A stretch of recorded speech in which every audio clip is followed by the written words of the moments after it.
the culture of violence and acceptance of criminality that exists in many communities, plus the easy access to guns, fed by the guns for drugs trade, that complete the ingredients necessary for the high murder rate that we have experienced for decades. There are a number of supporting initiatives from the policy level, which I will outline, starting with the support for improving the operational capability of the security forces. There will be a substantial improvement in the mobility of the security forces over the next few months. On the JCF side, 60 motorbikes have already been purchased for delivery by the end of this month. Of those 60, 50 will be deployed to police stations across the island, and 10 will go to traffic.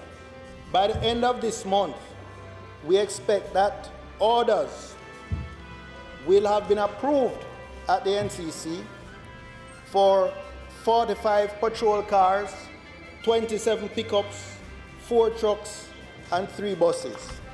I want to now turn to the JDF.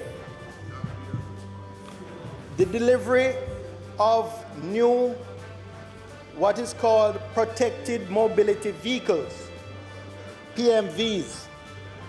The delivery of those new vehicles has commenced. We are implementing a comprehensive set of social intervention initiatives that target the root causes of crime. For example, Mr. Speaker, under the CSJP 3 we have employment, training, restorative justice, and dispute resolution initiatives underway.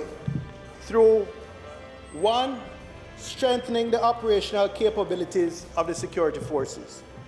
2, addressing the root causes of our societal violence with various social intervention strategies.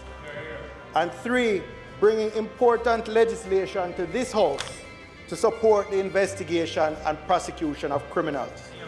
Mr. Speaker, we can no longer afford to diminish our will and efforts to defeat crime in this country by political point scoring and gamesmanship. This will only serve to weaken the morale of the security forces, embolden the criminals, and trigger undue fear and alarm in the society.